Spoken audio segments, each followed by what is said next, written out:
Welcome to my YouTube channel. दोस्तों thank you for liking my videos and subscribing to my channel. और दोस्तों वो सारे लोग जो मेरे वीडियोस देखकर चले जाते हैं लेकिन सब्सक्राइब नहीं करते, उन सबसे मेरी रिक्वेस्ट है कि काइंडली सब्सक्राइब करें, क्योंकि ये चैनल उन सबकी मदद करेगा जो लोग चेक बाउंस के केसेस में फंसे हुए हैं। उनको मैं पर्सनल एक्सपीरियंस अपना शेयर करता हूँ। तो उन सब के लिए थैंक्स जो करते हैं सब्सक्राइब, और जो नहीं करते हैं उनके लिए भी थैंक्स देखने के लिए, लेकिन एटलीस्ट आप सब्सक्राइब ज़रूर करें।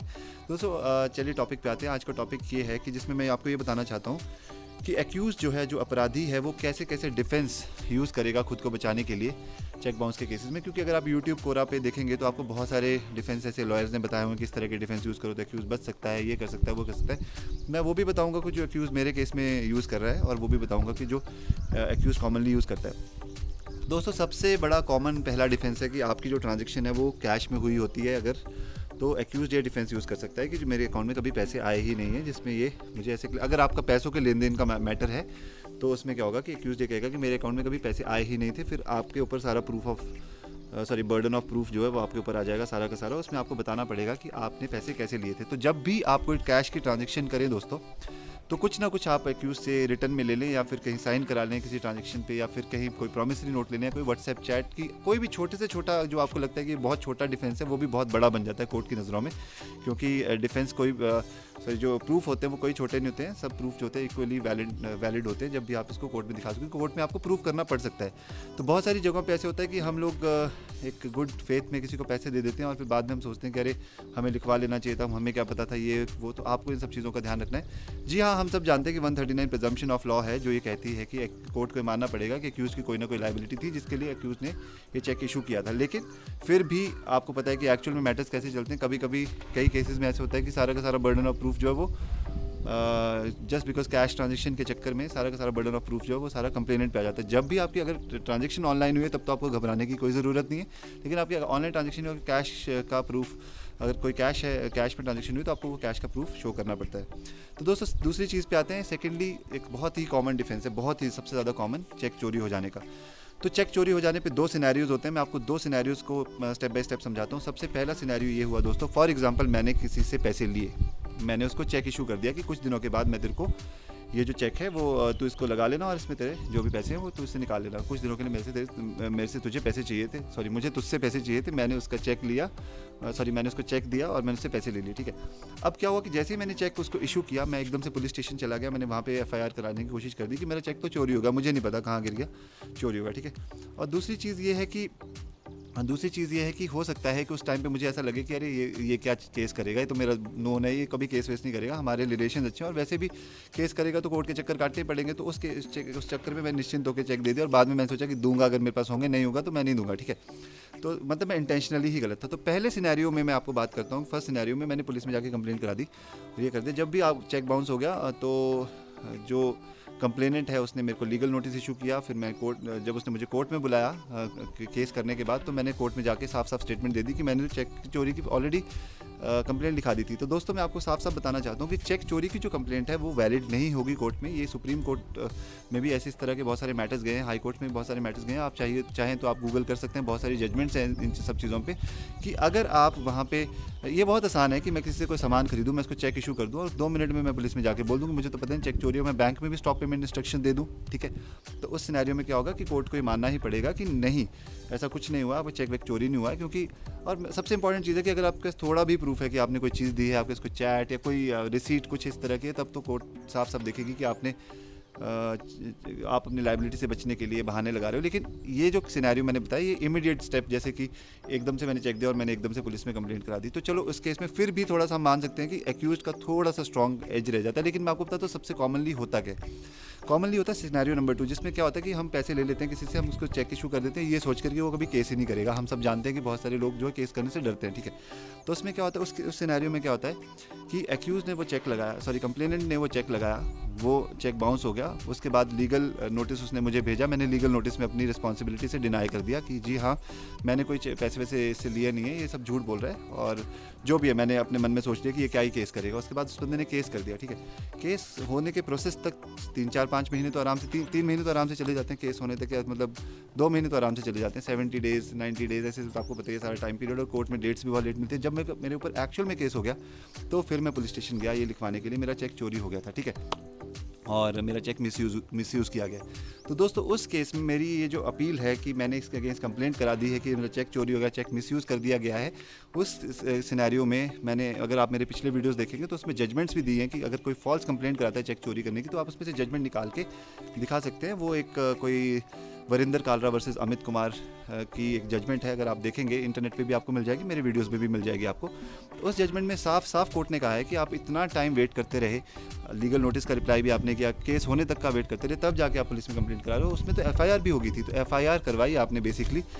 इतना टाइम बीत जाने के बाद 6 महीने बीत जाए, 6 महीने तक आप कहाँ थे? 6 महीने। और वैसे भी जो भी केस था उसमें कोई इंसान गवर्नमेंट सर्वेंट था, तो कहा कि आप तो गवर्नमेंट सर्वेंट हो, आपको तो पता होना चाहिए कि अपने राइट्स को किस तरह से यूज़ करना है और क्या क्या करना है, कैसे करना है। तो इस तरह के अगर वो फॉल्स एविडेंस लेकर आ जाएंगे कि मैंने जो एफआईआर करवा दी थी, वो वैसे भी दोस्तों बड़ा कॉमन सिनेरियो है। मैं किसी को चेक दूँ, मैं 2 मिनट में जाके पुलिस में जाके कंप्लेंट करा दूँ कि जी मेरा चेक तो चोरी हो गया। उस केस में आप क्या करोगे? उस केस में क्या कोर्ट ये मान लेगी कि नहीं? उस केस में भी 139 प्रिजम्पशन ऑफ लॉ के अंडर कोर्ट को यही मानना पड़ेगा कि जो चेक का जिसने इशू किया था वही गलत है, जिसने चेक लगाया वो गलत नहीं है। क्योंकि बहुत सारी चीज़ें होती हैं दोस्तों, अगर इस तरह से कोर्ट्स मानने लग जाए ना कि ये जो चेक था ये तो चोरी किया गया है, तब तो चेक बाउंस का कोई केस ही ना करे। और चेक एक लीगल इंस्ट्रूमेंट है, चेक में इस तरह की फालतू बातें करना कि ये चोरी वोरी हो गई, कोई एग्रीमेंट नहीं था, ये नहीं था, वो नहीं था, ये एंटरटेन नहीं होती। लेकिन सब चीज़ों का आपको पता होना चाहिए। तीसरी चीज़ दोस्तों, मैं सबसे इंपॉर्टेंट चीज़ आपको बताना चाहता हूँ कि अगर आपने किसी को पैसे इंटरेस्ट पे दिए हैं, तो अगर आप में से बहुत सारे लोगों को जिन्होंने इंटरेस्ट पे पैसे दिए होंगे और फिर चेक बाउंस हो गया होगा, और जब भी आप एज अ कंप्लेनेंट किसी लॉयर के पास जाते तो बहुत सारे लॉयर्स आपको मिसलीड करने की कोशिश करेंगे दोस्तों। ये कहने की कोशिश करेंगे कि नहीं, आपने इंटरेस्ट पे पैसे दिए, इंटरेस्ट पे पैसे देने पे चेक बाउंस का केस बनता ही नहीं है। और उस टाइम पे आप कंफ्यूज हो जाएंगे क्योंकि आपको लॉ का पता नहीं होगा, डर होगा कि पता नहीं यार कहीं हमें ना रगड़ लिया जाए कोर्ट में, हमें जेल में ना डाल दिया जाए। ऑब्वियसली जब किसी को पैसे लेने हैं तो उसको पहले वकील का भी खर्चा करना है, फिर कोर्ट में भी प्रूव करना, तो बहुत सारी टेंशनें होती हैं। तो दोस्तों मैं आपको सीधी बात बताता हूँ, अगर आपको कोई भी लॉयर इस तरह से कहता है, मिसगाइड करने की कोशिश करता है कि तो कॉम्प्लिकेटेड केस है, इसमें तो इंटरेस्ट पे पैसे हों, तो जजमेंट्स हैं इस पर, ये है वो है, लॉयर्स बहुत कुछ बोलते हैं कि इस पर जजमेंट, लॉयर्स के पास ना एक सबसे इंपॉर्टेंट हथियार होता है कि जी इस पर तो जजमेंट्स बनी हुई है, जजमेंट्स है। आप कॉन्फिडेंस से किसी भी लॉयर से बोलना कि आप पहले मुझे वो जजमेंट दिखाइए जिसमें ये लिखा गया है कि इंटरेस्ट पे पैसे दिए थे आपने, तो आपका चेक बाउंस का केस बनता ही नहीं। दोस्तों जब बैंक से आप लोन लेते हो तो वो भी इंटरेस्ट पे लेते हो। ऑब्वियसली कोई भी किसी को पैसे देगा इंटरेस्ट पे देगा, कोई शौक तो लगा नहीं है मेरे को अपने पैसे बांटने का ना।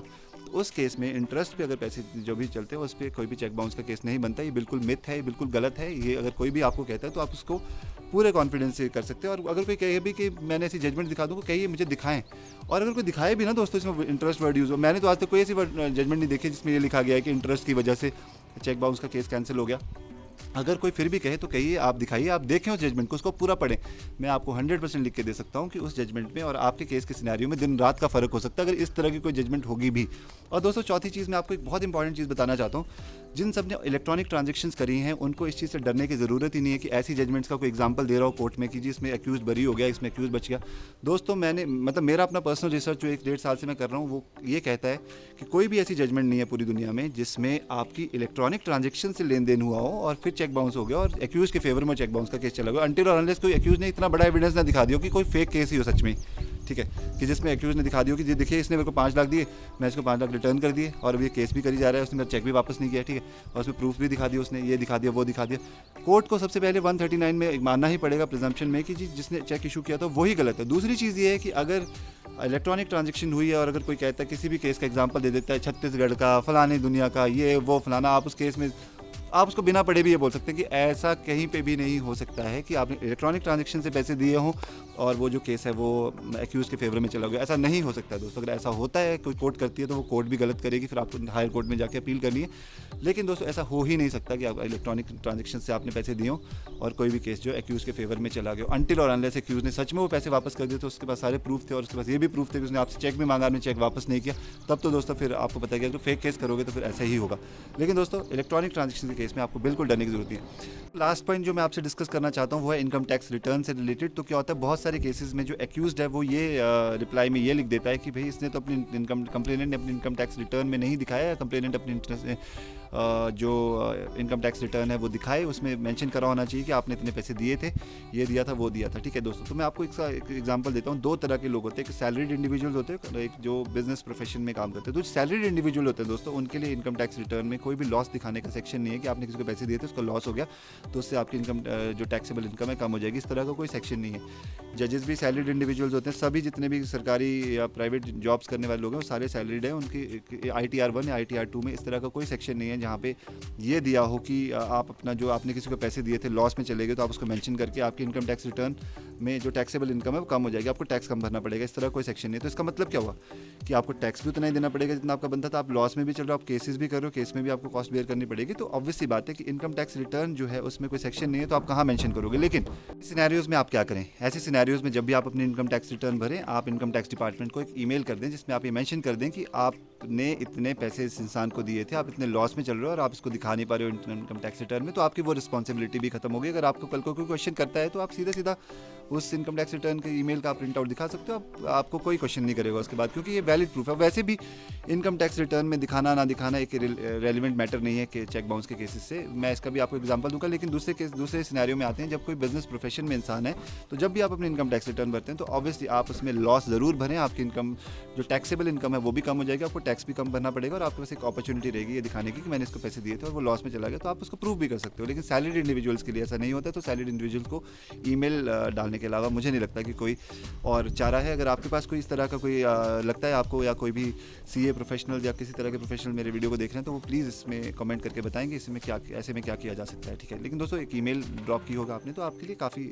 सेफ रहेगा ये सारा चीज़, ठीक है। इसके बाद दोस्तों मैं आपको एक चीज़ और बताता हूँ कि इनकम टैक्स रिटर्न पे अगर आपने मेंशन कर भी दिया हो और कि पैसे आपने दिए थे, तो इससे ये प्रूव नहीं हो जाता है कि आपने पैसे दिए थे, क्योंकि इनकम टैक्स रिटर्न पे तो कोई कुछ भी कर सकता, कुछ भी लिख सकता है। और ITR इनकम टैक्स डिपार्टमेंट जो वो उसको वेरीफाई भी कई बार कर देते हैं। उनको थोड़ी एक एक इंसान की डिटेलिंग में जा रहे हैं कि हाँ जी, तो अगर आपने कहीं पर लिखा है कि मैंने इसको पैसे दिए तो मैं लॉस में चला गया था, इसमें बहुत सारे ऐसे फेक केसेस भी पकड़े जाते हैं। जब कंप्लेनेंट ने फेक केसेस किए थे कि मैंने सिर्फ इनकम टैक्स रिटर्न दिखा दी कि इसमें देखिए मैंने मेंशन किया, तो उसका मतलब क्या हुआ, उसका मतलब होगा कंप्लेनेंट ने फेक, उसका मतलब ये नहीं होगा कि इनकम टैक्स रिटर्न में अगर आपने पैसे मेंशन किए तो आपने एक्चुअल में पैसे दिए। क्योंकि अगर आपके पास कोई इलेक्ट्रॉनिक ट्रांजैक्शन या कोई वैलिड प्रूफ नहीं है, कोई रिसीट नहीं है, तो ऑब्वियस सी बात है आप कोई बड़ा हेफ्टी अमाउंट चेक में डाल रहे हो, तो उस केस में आपको ये प्रूव करना थोड़ा सा मुश्किल ज़रूर हो जाएगा अगर आपके इसको ट्रांजैक्शन रिसीट नहीं। और बहुत सारे ऐसे केसेस भी हैं जहाँ पे लोग क्या करते हैं कि किसी का सिक्योरिटी चेक लगा दिया और उसके बाद उसको एक्यूज़ड को बुला लिया कोर्ट में और कहने लगे जी देखो मैंने तो इनकम टैक्स रिटर्न में पैसे डाले हैं। तो इसमें बहुत सारी जजमेंट्स हैं जिसमें आप अगर ये देखेंगे कि इनकम टैक्स रिटर्न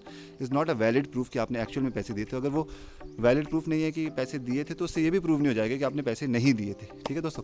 तो दोस्तों थैंक यू सो मच। ये अगर आपको वीडियो यूज़फुल लगे तो प्लीज़ लाइक करें, इसको सब्सक्राइब करें चैनल को। और दोस्तों अगली बार मैं आपको अपने केसेस की जो नेक्स्ट हियरिंग डेट्स हैं 9 मार्च, 11 मार्च एंड 16 मार्च, अलग डेट 3 डेट्स हैं, इनमें क्या क्या हुआ मैं आपको ज़रूर बताऊंगा दोस्तों। तो तब तक के लिए thank you so much and have a very nice day. Kindly keep watching my videos, liking my videos and subscribing to my channel. Thank you.